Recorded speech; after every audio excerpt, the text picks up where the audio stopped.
On this week's Rugby League Down South, sobering thoughts from former London captain Rob Purdham, an inaugural inductee of the London Broncos Supporters Association Hall of Fame, on his old club's situation. The ever-positive London Broncos head coach JOEY GRIMA says things are challenging even his nature as Broncos' winless streak goes on.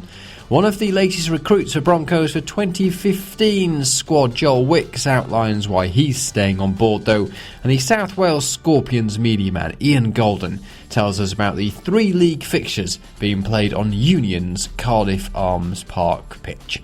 Thank you once again for downloading the podcast. Hope you've not missed it too much while we've been away. Some good stuff for you this weekend too. One interview in particular from Mr. Rob Purdham, a very in-depth chat with him which I had earlier on. Now, also worth mentioning, a 1 hour special this weekend on BBC London 94.9 this weekend, Saturday the 12th of July, 3 o'clock on 94.9 FM. You can listen on digital in London, you can listen online as well up and down the country. Guests in the studio discussion and your thoughts and interaction too. I've worked quite a bit on that this week, so hopefully it should be a good listen. We'll try to get it podcast on BBC channels as well, but Saturday 12th of July, a 1 hour special on BBC London 94.9, looking at the future and the current situation of rugby league in London. Now, lots has happened over the last few weeks while we've been away. My thoughts on those issues and some news items for you later on in the programme. A couple of your tweets though from just the last week and weekend. George tweeting at Ian Ramsdale saying, disappointing loss for Southampton against Portsmouth. Played only the final 10 minutes and got sidestepped. Come on, George. Fingers crossed we can hear some positive news from you in the future. Good to hear you're getting some game time though, which is always good. Keep in touch. South West London Chargers on Twitter saying mixed results today. The seconds went down 36-6 to the West's Warriors, while our first won 30 points to 6 over Hemel Stags. So, as they say, mixed fortunes for them. The Brixton Bulls on Twitter said at Ian Ramsdale, about to hit the last week in the London Junior League, then into the playoffs. They tweeted that while I was away, saying rugby league is thriving down south. So I inquired as to where they got to. They said they're not playing this week, they've got a week off. They meet Eastern or Medway 15s at home next week. So good luck to that. Brixton Bulls, thank you for your tweets at Brixton Bulls RL. They are on Twitter. You can tweet the programme at Ian Ramsdale, which is me, or you can use the hashtag RLDS and we'll get your thoughts on the programme. Now, the Hall of Fame on Saturday, the inaugural inductees of the London Broncos Supporters Association Hall of Fame, or the London Broncos Hall of Fame as it will be known, were inducted Reg Bowden, Hussein Mbarki, Mark Johnson, Scott Roskell, Steele Retchless, Peter Gill and Robert Purdham, the first 7 inductees. Something of an exclusive interview as well, coming about all of them next weekend. I'll leave it at that. Next week, in the programme. I'll leave it at that. But this week, we can hear from the most recent player of that list in Rob Purdham. I mentioned on Twitter that of all the names when I announced them at the weekend, because I had the pleasure of hosting the event at the Hive on Saturday, the Q&A with Martin Afire, Sean Edwards and Mike Ford before the game, as well as announcing these 7 members of the Hall of Fame. And a particularly big cheer for Steele Retchless and Rob Purdham's names when they were read out. Dave Williams, the captain of London Scholars, saying well deserved. They're both absolute legends. Gary on Twitter saying the last 2 are true legends for everything they contributed. And John Miles, former physio at the Broncos, saying delighted to see Purdo in the mix. Hashtag legend. Now, if you haven't read the blog about all the biogs, I should say, about all the 7 players on the Broncos website or on the Supporters Association website, then please do. You'll realise quite what these players did. But here is the biog of Rob Purdham, as written by Peter Lush, a rugby league writer, a historian, does a lot of stuff with, in fact he is London League publications as such, with a couple of other people, and yes, he's a member of the London Broncos Supporters Association, and puts a lot of stuff together with Dave Farrer about the history of the game. So this was Peter Lush's biography of Rob Purdham as for why he has been inducted into the London Broncos Hall of Fame, and it follows, or following this, is my chat with Rob Purdham. Now, it says, in the first decade of the new millennium, Rob was one of the most consistent players for Broncos or Harlequins Rugby League. He turned professional with Whitehaven in native Cumbria, and after being selected for an England under-21 tour of South Africa in 2001, he joined the Broncos in 2002.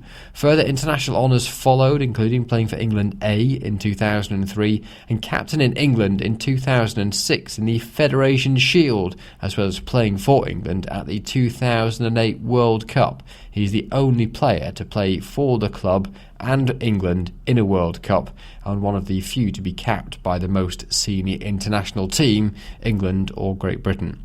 For the club, he was the team captain for many years, and his best position was second row, a regular goal kicker who broke 2 club records in the 82-6 Challenge Cup win over Barrow in 2006. 34 points in a match and 12 goals. He was awarded a testimonial for 10 years service with the club in 2011.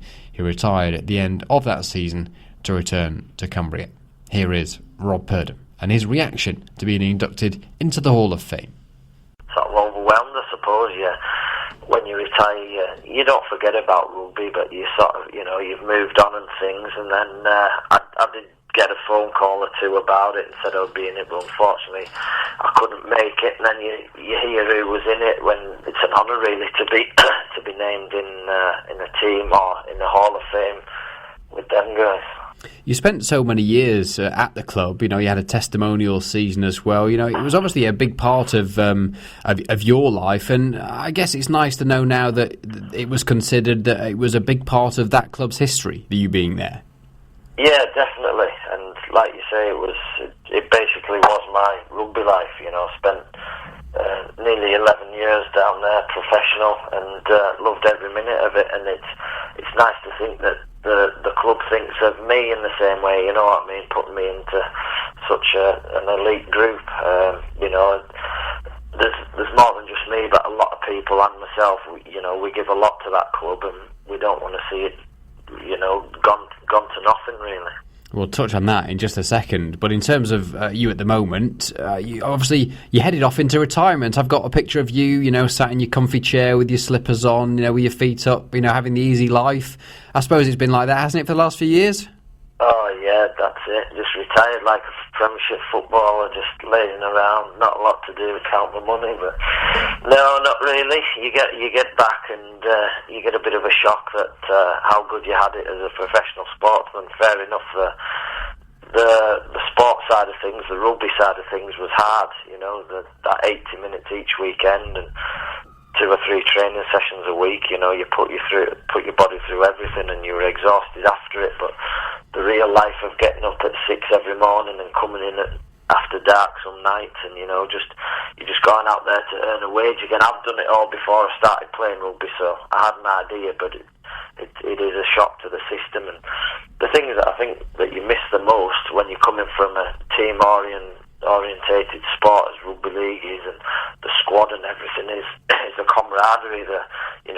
For every day for the last 11 years I was with 25-30 blokes training every day, and the banter, the laughs, the ups and the downs, and you miss it.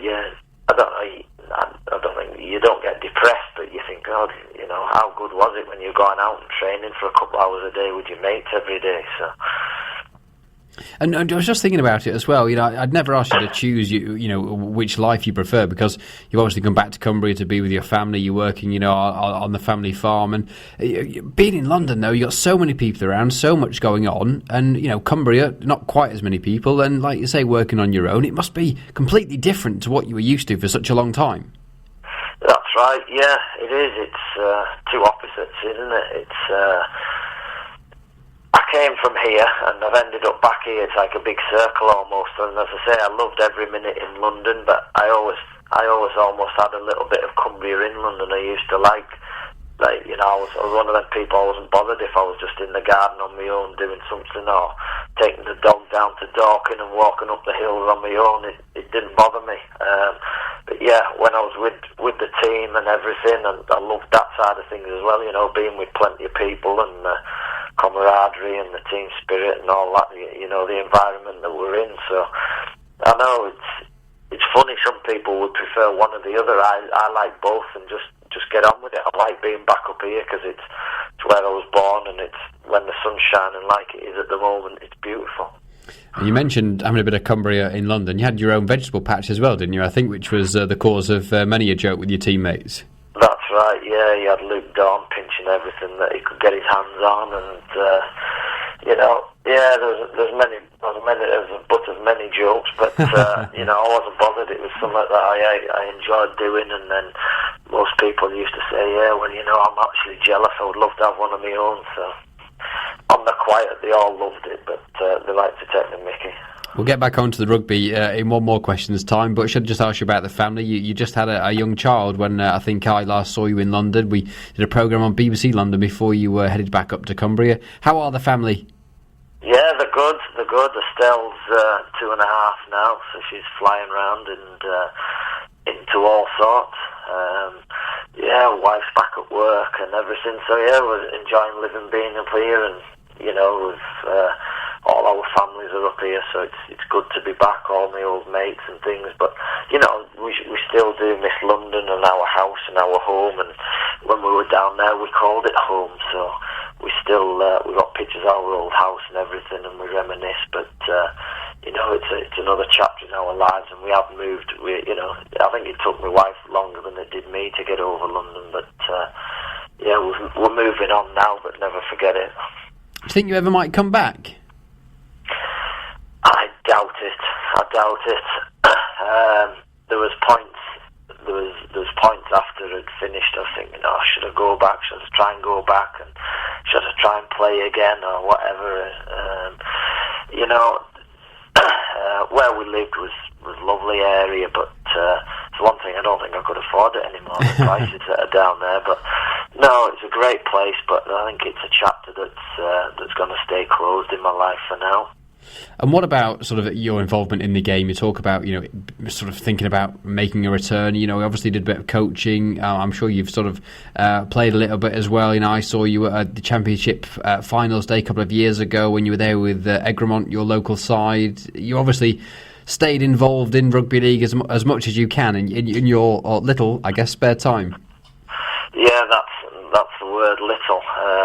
You know, and you've got a family, and you go out for long hours in a day. You want to see them at night, so you don't get much time off. Excuse me.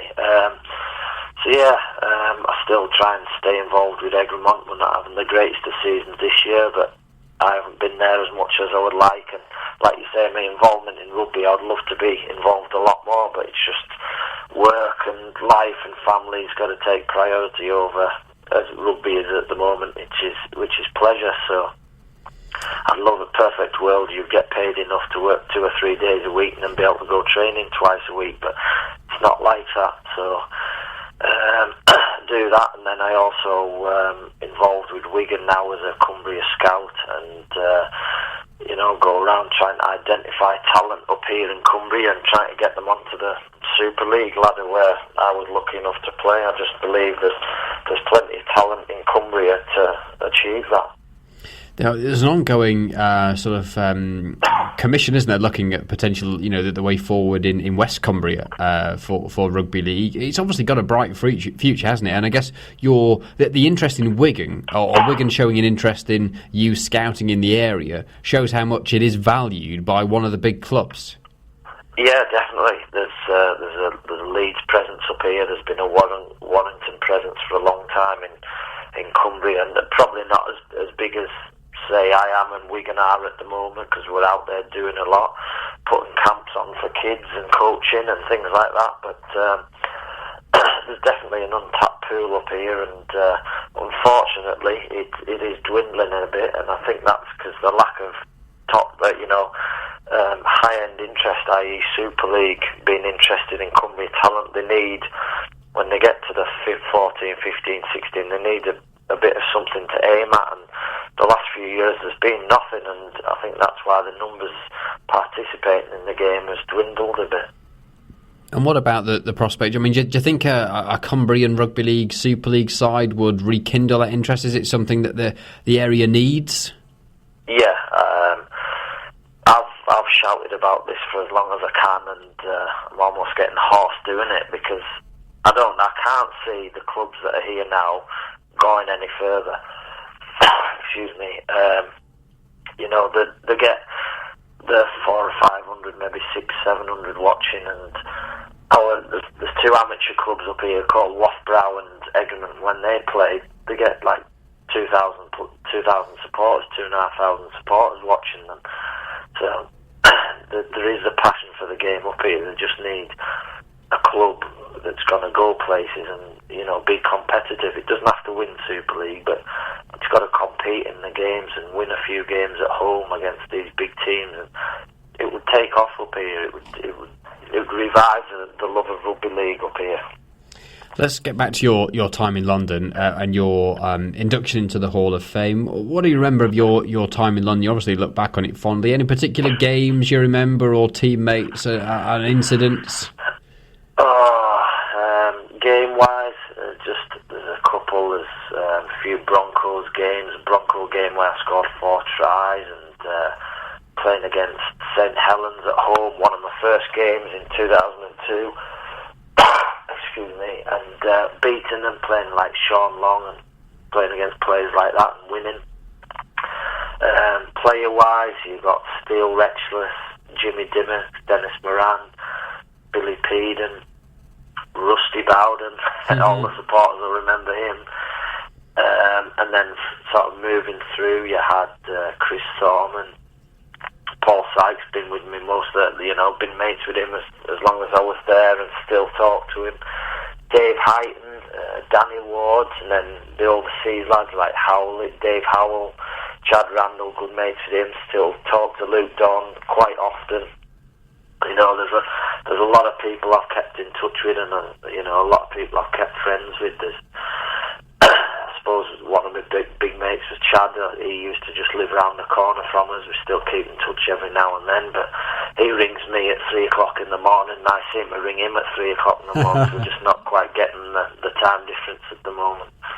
He's probably not got the time difference to Cumbria, has he? That's where he's getting confused. That's it. He thinks we're still in London. Yeah, exactly. Not up here. We go to bed early up here and get up early. So. And in terms of Broncos at the moment, I guess, having spent so much time at one club and, like you say, it was your career as such, really, it must be difficult seeing them go through the tough times that they have and having such a naff season at the moment. Yeah, correct. The lot was disappointing, it's all, I don't know the ins and the outs of it financially, but when I left, they were supposedly spending the salary cap and they didn't do any better. That was the most disappointing thing, you see. When my last year, I think we spent about half the salary cap and we had about 11 players on loan, and then the next 2 years they said they were spending the salary cap and they still didn't do any better, so we can't have done so bad. Excuse me. But, it's hard that, some of the players I've just mentioned there put a lot of effort into trying to take that club forward on and off the field. And then you see it now and it's looking like it's going to get relegated, and my honest thoughts are that it'll just about dwindle away. And I can't see it ever getting back into Super League. Do you think that's the way it'll go? I mean, some people have said that potentially, with the interest that they have and with a bit less pressure and less of the spotlight, less of the money as well, that they might have a bit of an opportunity to regroup, to try and rebuild and establish something to then build on in the future, whereas before they've always been trying to catch up with where they really should have been. But you don't think that will happen? No, I don't. Like you say, the main thing there is the money. You need money to buy a good team, to pay the players to get a good team that will attract a crowd that will come and watch a winning team. You have your loyal fans of maybe 1,000 or more that will come rain or shine, and they have done for years and years, and they've followed London all over. But excuse me, to attract a new breed of support and to get the numbers up, you need to have a winning team. And someone says, I follow the Broncos, because they're winning. But poor old David Hughes has put that much money in now. He must be getting sick of, just throwing his money down the drain, and he can't do it forever. So I just don't know where it's going to go. You see scholars there, they've huffed and they've puffed, but they haven't really got any more supporters, and they're not doing that much better. How does that make you feel in terms of the fact that you'd given so much of your time, and it really was this project, wasn't it? And now to think that you don't see it having too much of a future. No, it is. It's to be honest, I'm gutted. I don't know. I think angry is the right word, but just the way it seems to be mizzling away, it just seems to be fading out without when we were there, especially when Brian Mack took over, it was about putting London on the map and doing things the London way sort of thing, and everyone was, I don't know, it seemed to be on a bit of a high around 2007, 8, 9, them sort of years, and then just since 2010, 11, it just seems to have dwindled away a bit, and it just seems to be on a downward spiral, and I can't see it getting back up to where it should be, or even taking off. It never really took off from them times when we were doing well. Like, I always refer to this, and people may think I'm mad, but in 2009, round 15, I think we were second or third in the league with a game in hand. We played over half of the games, and we were second in the league or third. So we can't have been doing too much wrong. And then we went on a massive losing streak, and as I say, from them years we were doing well, we should have been kicking on, and I don't know how to do it. There'd be some expert there that would have knew how to do it, and we should have tried to tap into that. I was just going to say, was there a reason in which or what would you have done differently, or why do you think it hasn't worked? But I guess that's someone else's problem. You're a rugby player, are you? Yeah, I don't know. Would the answer have been go out and spend more money and try and attract better players while we were doing better? I think that would have been a part of the solution.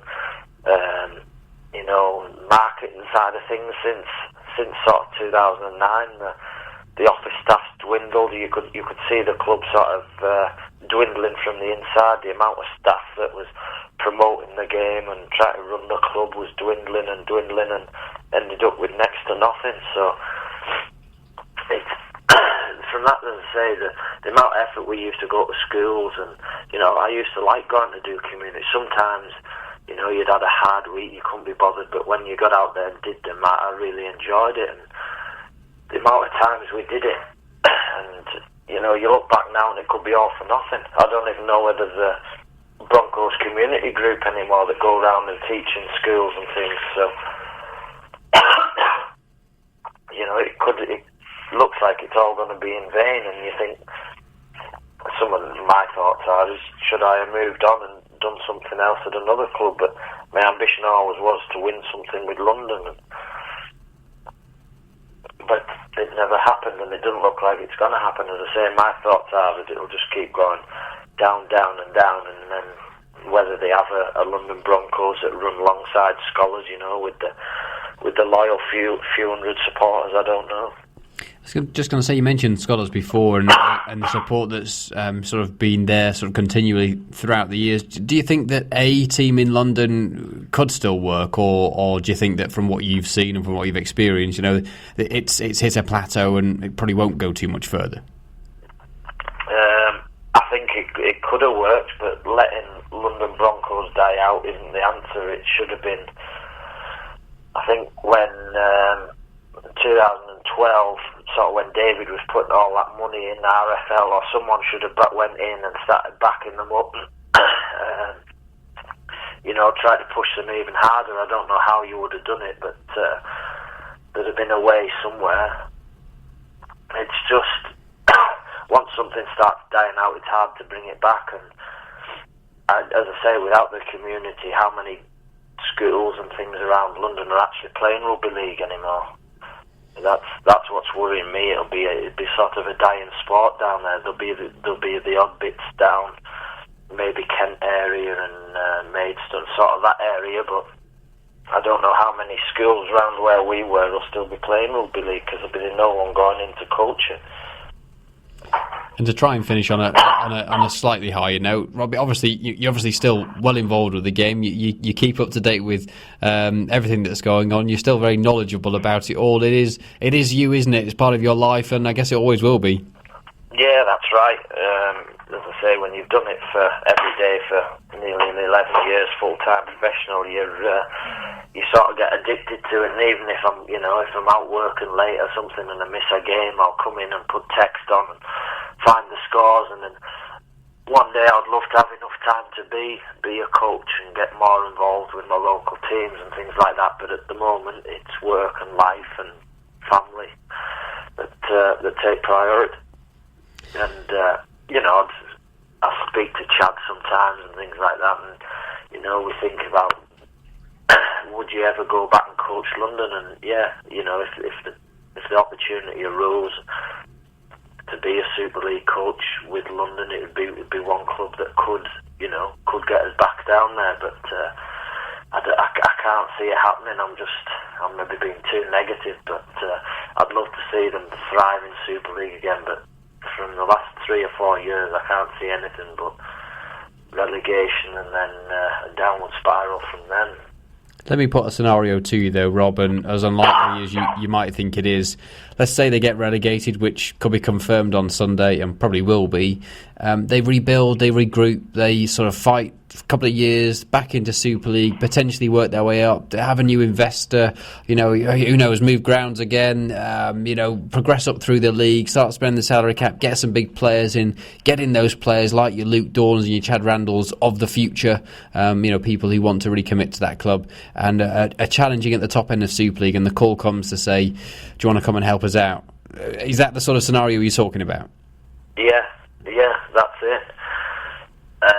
I'm not going to give up everything I've started here to go down there on a hope. It would have to be, something that was going to be certain, and there'd have to be plans in place and things like that, you know what I mean? But yeah, a flying London club would attract anyone, and I'm no different, just, it's something close to my heart, and it does sort of make me angry that it's not doing very well anymore, and I want to see it up there flying, and all the work that we put into it is actually making a difference. But at the moment, it all seems like a bit of a waste of time.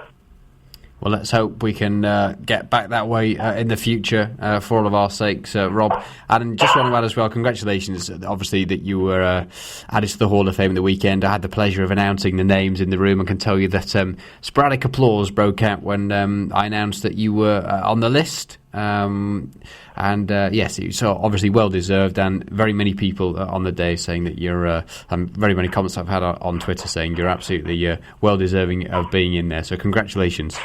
Thank you very much. Yeah, as I say, I'd love to get down to a game this year and hopefully see anyone that I still know. I think there's only Stephen McGee, the kit man, that I still know down there, and I'd love to get down and see some of the supporters as well. It's been a long time, so hopefully by the end of the year we'll be able to get down and get to a game. So that's Rob Purdham with some interesting thoughts about the future of the game in London. He's particularly worried about it, isn't he? As you can hear. About the Hall of Fame, the London Broncos Supporters Association, Steve Newcomb, the man who's been the driving force behind this, really, has come up with a roll of honour for all of the players who've played for the Broncos or Harlequins, Rugby League, or Crusaders, or Fulham, etc. In the years, and he's given them all a squad number as they've debuted. So he's, believe it or not, spent a lot of time going through every single team sheet that the club has had since, Fulham days in 1980, and labelling and naming and giving numbers to all of the players who have played previously. So Rob Purdham was number 390. I'll just take you through the Hall of Famers that were into the weekend. Reg Bowden was number 7, the original scrum half in that Fulham team. Hussein Mbarki, number 29. Scott Roskell, the next one, at 218. Mark Johnson, 241. Peter Gill, 287. Steele Retchless, 335. And Rob Purdham, 390. Just worth mentioning, I sent a list of a couple of interesting, or some others of interest. AD Spencer, and we might know, 243. Tulson Tollett, 298. JOEY Dimmock, 376. Luke Dawn, 439. Mark McClendon, 441. Tony Clubb, 456, Chad Randall, 457, and Louis McCarthy Scarsbrook, 459. Danny Ward, who's now coaching the 19s, 474. Olsey Krasniki, 502. Dan Sargentson, 512. Jamie Soward, in fact, was 541, and Joe Keys, the latest debutant, 563. So 563 players have played for Broncos, London, as we'll call them, as they've been set up, and they've been set up in 1980. Talking of the Broncos, I was at the defeat, of course, to Wigan at the weekend. Followed the events in the Hall of Fame and the Q&A that I hosted. Head coach JOEY Grima saying he was embarrassed at the end by elements of the performance. Mason Caden-Brown, of course, left in the interim period that we've not had a podcast, signed for Salford immediately, so no longer playing with Broncos. And since Saturday, they've announced that Attila Vare is leaving for Saints as well at the end of the season. So things starting to change, but they're also signing up new players for 2015 for London Broncos. So we'll get onto that in just a second. But I asked Joey at the end of the game if for him things were getting more difficult as the season went on. It does get a little bit more difficult because you're searching for that win, and sometimes when you haven't had a win, you're looking for something that's not really there for the short term, and it's a tough one. I haven't been in this situation before, and it's certainly really character building for me.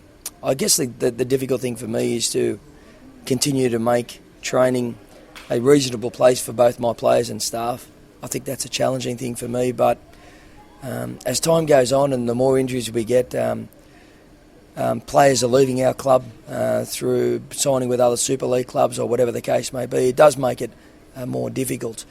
Particularly we're playing Warrington next week away. It's certainly a challenge in itself. But we'll keep on. I'll get up tomorrow morning. I'll watch the video tonight. I'll watch it tomorrow again and get ready for Warrington this week. And who knows, the bloke upstairs might be looking down on us and shed some light, and we could get that win this weekend. We've got to play well, we've got to train hard, but it's a tough pill to swallow today, Ramo. You're such a positive person. It's such a positive atmosphere when you do come down to training. I'm not saying I find that surprising at all. I don't. But to keep things positive, as you say, must be hard at this moment. Yeah, it is getting harder, Ramo, particularly when I'm by myself. I don't have an assistant coach. However, I've got a really good support staff. I've got fantastic support staff, and I've got an outstanding wife and two kids who don't care if Dad wins or loses. As soon as I get home, they tackle me anyway. So I guess that brings you back to reality. And at the end of the day, I still pinch myself. I think, I'm head coach of a London Broncos team, and it is what it is. So we'll keep on rolling. I'll keep on getting up, and I'll keep on ducking and weaving and swinging, as we say. And how much of a blow was losing Mason Caden-Brown, your top try scorer this year? Salford were interested. They'd signed him for the rest of the season, and no longer don't have him. Yeah, I don't know if Mason Caden-Brown would have won us the game today, but no doubt in the world he was always going to be an athlete, or he is an athlete, and he's going to be a fantastic footballer. And I say this for the record, we didn't let him go because we didn't want him to go. Part of the decision of me letting him go was for his own mental well-being, and I thought it was unsatisfactory how he was left mentally by the prospective club. I just felt that there was too much pressure on him, and it was showing during his game day and particularly his training. So it was more of a mental thing rather than a tactical thing for Mason Caden-Brown. And just looking at the squad of what you're building for next year, you've already signed up a few youngsters, the local talent. You've got a guy coming in from Australia. Yep. You're putting the plans in place. What type of team are you trying to build for next season? I'm trying to build a team that... not looking for the best players, but I'm looking for the best people. You don't necessarily win every football game by having the best players. A lot of the teams win by having the best people, and they're the type of people that I'm trying to bring to our club. We've got quite a range of people at our club at the moment. particularly, they're a young bunch, inexperienced bunch. But the players that I bring to the club know how to win games, know how to train hard, know how to do as what they're told. And integrity is a word used quite loosely. And me, integrity is when no one's watching. And they're the type of blokes that we're bringing to our club that will do their diets, that will do their prehab and rehab with a little bit of experience and oversight of playing in the NRL. They're the type of blokes we want at our club, mixed with our young kids coming through. We've had issues with players that we've had at our club this year, and we're trying to rid those issues. I mentioned there, he's a very, very positive bloke, and a bit of a downer on Saturday. I think probably a lot of people were, but he is. I say he is trying, of course. Everyone's trying, but I think it hurt him particularly badly. Did the defeat at the weekend, and I just hope that the team can get a win at some point this year. Interesting theories, scenarios. Could it happen? Bradford, final game of the season. It looks like it'll be a dead rubber by the time you get there, but will it be? Bit of pride. Looks like Broncos are going to finish on the bottom of the table as well, which they've never done in their history. Potentially, Castleford away. I think the Supporters Association are organising a coach to go to that game. It's the week before the Challenge Cup final. Broncos or Harlequins Rugby League in the last few years have had a good few wins against teams playing in the Challenge Cup final the week before, so I don't know. Could that potentially be a win? A famous win? Famous win for rather bizarre reasons. But yes, remains to be seen whether they will get a win for this year, but fingers crossed that they can, and Joey is working hard to do that and also working hard to recruit a team for 2015. Talking about Vaya leaving, Paul on Twitter at Ian Ramsdale saying MVP for the Broncos this year, he'll be a big loss. Until himself on Twitter, the player himself saying, thanks for all the well wishes, really excited to join Saints in 2015, yet very sad to leave London Broncos. Bittersweet, he says. Liam Foran also joining, that was announced in the time where Rugby League Down South was away. He'll be a good addition in the Championship, I think. Obviously, the stories have been that he's got something to prove. Talking to people around the club at the weekend, he's very keen to prove a lot of people wrong, and that's to an extent it's going to be a good thing. And I think he will. He'll go well in the Championship. Will Liam Foran. And worth mentioning as well, just a shout for Joe Keys. We heard from him on the programme a couple of weeks ago, but another London product who made his Super League debut. We mentioned that just a few minutes ago, but yes, congratulations to Joe Keys for making that appearance in the Super League. Now, another youngster who's signed up for the future, three more in fact, in Joel Wicks, James Woodburn-Hall and Ilias Makani. I tried to catch up with a few of them at the end of the game on Saturday to... Well, the question isn't to find out why they are staying, but they obviously feel it's important that they stay with Broncos, and it's a place that they can learn, and it's the level that they should be playing at. So here is the thoughts of Mr. Joel Wicks after that game with Wigan at the weekend. Bit of a tough one today. Yeah, it was tough. Yeah, tough hit out, but it's good for me to get out and get a game. Joe's given me an opportunity, and I enjoyed it out there, being back out there, but tough day at the office. I guess it goes to show, or gives you an experience of quite what level you want to be at, in the future, what you're aiming for. Yeah, it definitely sets the bar out there. You can see the opposition were great today and sets that standard, and you know what you got to aim for then, don't you? Is that your ambition, to carry on playing Super League for as long as you can? Of course, yeah. Obviously, I've just signed a 2-year deal here, and I'm really excited about that, and it's set a standard, and playing a bit of Super League gives me an idea of what it's like, and it's just made me really hungry. You talk about signing a new year. Got a couple of a couple of years here now. Yeah. You obviously feel it's important for you that this is the right place for you to continue developing. Yeah, I see myself really flourishing here in the next 2 years, working with Joey. He's got big plans for me, and I'm really happy to work with him. I feel like I'm going to learn a lot. What are the reasons that you want to stay here and carry on playing with this club? Why is it the right place for you? I just feel comfortable with learning here. I feel like Joey's got a lot to give, and I'm learning things that every week I'm learning something new and picking up little things. So I feel like if I keep going the way I'm going and then keep trying hard and working hard, I'll keep progressing. And nice, I guess, for the club to spot something in you that potentially they want in the future. Yeah, I'm really pleased that they've offered me the contract and they've shown faith in me and given me the opportunity.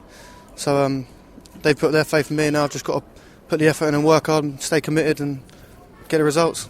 And I guess this is what you know, isn't it? You know, you've been brought through the system, so this is your club. Yeah, I've been here since under 15s now, so it's really good to go through the scholarship into the academy. Finally get my opportunity up at Super League, so it's really good. I've worked hard. I've just got to keep my head down and keep working hard. And what was your background route into rugby league ahead of joining the club at under 15s? Well, I was playing rugby union. Played it from when I was about 10, and then ended up going on an off-season of rugby union. I went to play rugby league at Greenwich Admirals, and they were really good with me and played week in, week out there. Got into the Origin, then played for the scholarship through to the 15s, 16s, into the 18s, and then up into the first team. So, no, I'm really enjoying it. It's a good pathway, it really is. It shows that younger players can do it, and there's a very good link there right the way through from the 15s, 16s, 18s to the first grade.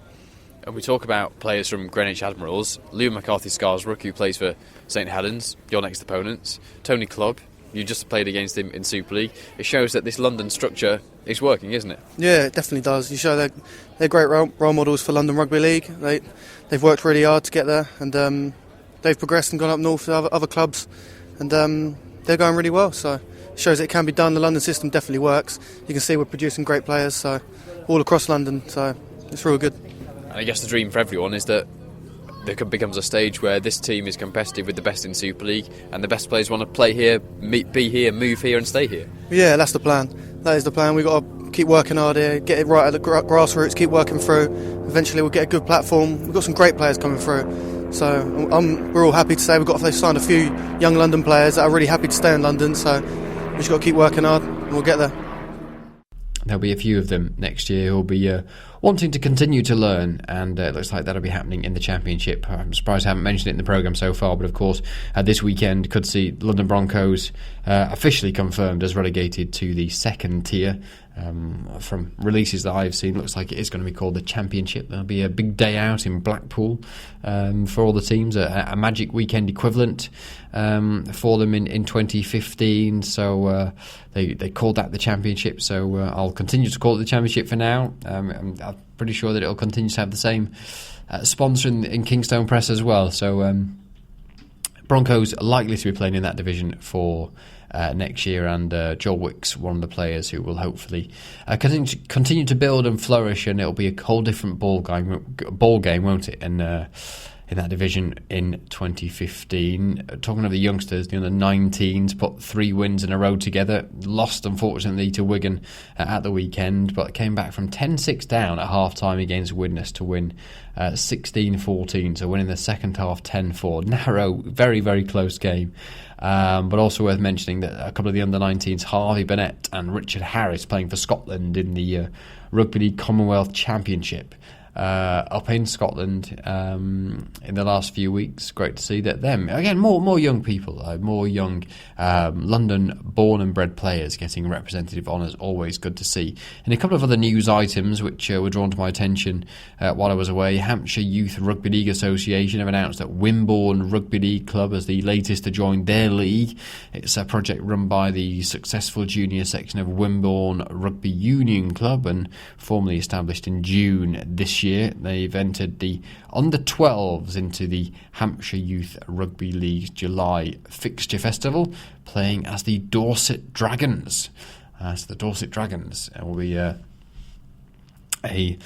new team as well, playing in that division of Wimborne RL. Coventry Bears, we're going to enter the Championship 1 for 2015, formed in 1998. They've grown to now play their games at the 4,000 capacity Butts Park Arena. But a lot of people have been talking about potentially was there going to be another side added in after what happened a couple of years ago with one team pulling out when they were in there. But Coventry now going to be in Championship 1 for 2015, which makes that a huge division, if you ask me. It's going to be a very big division, but it could be the shape and the future of the game as you look forward, because there'll be a spattering of teams all across the country.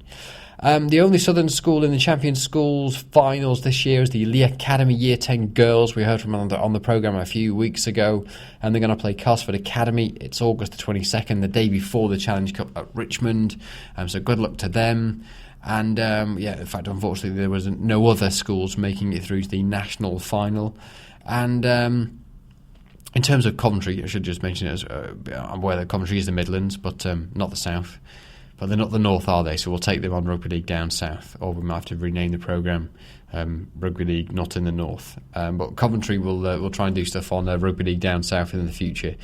James sending me a tweet on Twitter saying definitely in the patch, assuming Hemel don't go up this year. Looking forward to that away trip in 2015. And our final item for the programme for this week, South Wales Scorpions. They're going to play a Championship 1 match against London Scholars at Cardiff Arms Park on Sunday 27th of July. The home of the Cardiff Blues Rugby Union region will stage 2 other league matches on the same day as well. Valley Cougars going to be playing Gwendrath Valley Raiders, I probably said that wrong, I'm sure, in the Welsh Conference South match, and the Scorpions will face the Scholars in an under-19s game there too. So 3 league games being played at Cardiff Arms Park on Sunday 27th of July. Sounds like a great day out. The event being staged by the Welsh Rugby League to promote the sport. I've been chatting to the South Wales Scorpions media man Ian Golden about how it all came about. Well, it was basically we were approached by Cardiff International Pool. One of their managers, in fact the general manager of Cardiff International Pool, is a player for Cardiff Demons. So he's a massive rugby league fan. He wanted to bring a bit more rugby league to the capital, and Cardiff International Pool wanted basically a bit more exposure as well. And so they decided to host the game, or basically, sponsor the game. So we got it all arranged with Cardiff Arms Park. It took a little bit longer than we thought. The one thing that actually delayed it for a few weeks, would you believe, was the price of pitch markings. Wow. Such the most simple of things, but when you play on a 4G pitch, it's not as easy as a bloke going round with paint and bucket, because they're permanently there. So they have to be demarked and marked. But we got all that sorted, and hey, we're away for the 27th of July, Sunday, for a triple header at Cardiff Arms Park. Yeah, because you've got the Scorpions game against Scholars, but also an under-19s game and a Valley Cougars game there too.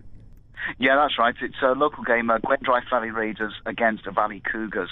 So that's lads from the valleys in West Wales versus lads from the valleys in East Wales. So that's going to be a tough battle and a great matchup, and it could actually decide who goes in the playoffs for the Welsh Conference.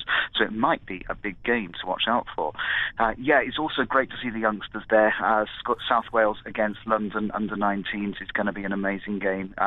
The London under-19s are really going to want some revenge. We beat them 40 points to 0 down at Enfield earlier in the season. And I guess... Go on, sorry. I said they're going to want to improve on that, and our under-19s, most of them took part in the Commonwealth Championships, so they've had some big exposure already. And I guess as well, this goes to show, I mean, Scholars are having a 4G pitch installed at their New River Stadium home, and it shows quite what you can do, because I guess if this had been a grass pitch, you may not have got this invitation. No, that's quite right. It probably would have been more expensive to hire the pitch, so it wouldn't have actually been possible. But now, while in the old days, not the old days, for most grounds, people don't want to use the pitch as much because they want to preserve it for obviously for the big games. When it comes to Cardiff Arms Park, they want people to use it as much as possible, not just to bring some income in. They made it a lot cheaper than what it was to when it was hiring a grass pitch. But apparently, the more use the 4G pitch gets, the better it is. So they really want people on there. There's going to be Rugby Union Sevens the day before, so they've actually got rugby the whole weekend at Cardiff Arms Park, and the Scorpions versus London Scholars is the culmination of it all. How big is this? I mean, we all know the historical rivalry between the two codes, but how important is being invited, as it is, to play some league, at this ground? Well, we weren't actually invited by Cardiff Arms Park. We booked Cardiff Arms Park, but it was available, so it was there. But we were invited by Cardiff International Pool, the major swimming pool in Cardiff. So that is the biggie. But yeah, it's very important to actually have some presence in the capital. Rugby League has never really had a strong presence in the capital at a professional level. Yes, the oldest community side in Wales is Cardiff Demons, and they're still going in the capital city. But I think it does need this exposure, even as a one-off, and it might bring more people to the game, and who knows, we could even have an international there in the future too if this all works out. So yeah, this is a very important day and a very important game. We had a World Cup opening ceremony there, didn't you, just a year ago? I mean, it's showing good signs, I guess, of rugby league, more rugby league activity going on in South Wales. Yeah, I think it's really lifted in the last year or 18 months or so, at least this season anyway. I mean, we had new administration come in at Wales Rugby League, and that's been a big improvement for the game, massive. And Chris Thayer taking over after Brian Jewett became chairman, and Chris Thayer as the chief operations manager, and they've done a big difference in Wales. And in South Wales, of course, we've got Wales Rugby League who are overseeing the running of the club after Phil Davis, the founder, pulled out. And while we've only had the one win this season, we're not overly disheartened about that, because we know this is a long-term plan. Rugby league sometimes has been done as this big fix, be it in South Wales or quick fix, should I say, in South Wales or elsewhere. And it's not a quick fix, it's a long-term project. And we want to build over the next 3 years and get some results in next year and the year after, and bring some more Welsh players through. We dropped the Wigan link, because we do want to bring in the Welsh players. So now I think we've only had 2 players this season that we've brought in from outside the area. All the rest of them, I say virtually born and bred South Wales players. Our captain Phil Carton's from the northeast of England, but he's lived here for donkey's years, and he's a Wales student international, so he counts. I think there's another one who's born outside of Wales as well. But, you know, they're all Welsh boys at heart and mostly by birth, and they all want to play for each other. And that's the big thing, and that's why it's lifting. And don't forget the junior levels. That's like the under-19s game. It's fantastic to have there. It can just show how the junior game is coming on in South Wales. These guys, a lot of them were members of an under-16 South Wales team in the last couple of years, and that was the under-16 that was beating Widnes, Salford, London Broncos, drawing with Wakefield. I think they might have been beating Castleford, and ran Wigan pretty close at under-16 level. So we've got a really talented bunch of 17, 18, 19-year-olds all playing for that side, and we've got under-16s coming on, great guns now, a new batch underneath that. So that is how rugby league in South Wales is building at the moment. And while Scorpions may be bottom of the table, what I've just told is the real full story. And it does seem as well that this idea that rugby league isn't a quick fix, as you say. You know, you look at the teams that are building in Championship 1, you know, like yourselves and stuff like that. People are realising that you've got to give this game a bit of time, as in any game when you're trying to embed it in an area. Yeah, that's right. And I think a team like Oxford is very similar to that, and a new team that's come in the last couple of years. And they are trying to build this season with mainly local players. I think they had a lot of Northerners in the first year, and they realised that wasn't going to work as well. And, you know, and they, of course, are a bit lower down in the league than they were last year. But that's, again, for them, that's probably not a bad thing, because at one point a month or so back, they had 4 teams running out of Oxford playing. They had the first team, the under-19s, the Oxford Cavaliers and the Oxford Cavaliers seconds, and all playing on one day with no doubling up of players, and that was absolutely amazing. So it's building there as well. And that's going to take its time. Their under-19s haven't taken off as well as they thought, nor have the Cavaliers' second team, but they're still going, and they're building, and they'll be ready probably for those 2 teams again next season. So while sometimes we may struggle, as we've just said, it's not a quick fix. And I think I know that Mike Grady and Paul Emanuele are happy with what's going on down here in South Wales, the coach and the assistant coach, and I know that Tony Benson's happy with what's happening in Oxford. So yeah, for any Northerners that's listening in, this is what we're doing. We're not after being thrusted into Super League anymore, so just give us a chance, and we're working from the bottom up. And that is it for Rugby League Down South for this week. That was Ian Golden, the pressman at South Wales Scorpions, a man who knows a lot about rugby league in Wales, South Wales, the country, the NRL, and further afield. Very good man, and thank you for talking to us, Ian, on the programme. I'm sure we'll hear from him in future programmes as well. But that's it, like I say, for this week's programme. A couple of special interviews for next week that we'll have you already in the pipeline, and on one in particular which I've been trying to bring you for months, which is now happening. I say, at time of recording. And don't forget the BBC London programme on BBC London 94.9 this weekend, Saturday, 3 o'clock, looking at the future of rugby league in London. Where does it go from here if London Broncos are relegated to the Championship? The first relegation that they've suffered from the Super League as it is. So your thoughts, please, if you can, at the weekend. Do tune in to BBC London. We'll arrange for that to be podcast on a different channel to this, but we'll get that all sorted, and I'll be back with another Rugby League Down South programme for you next week.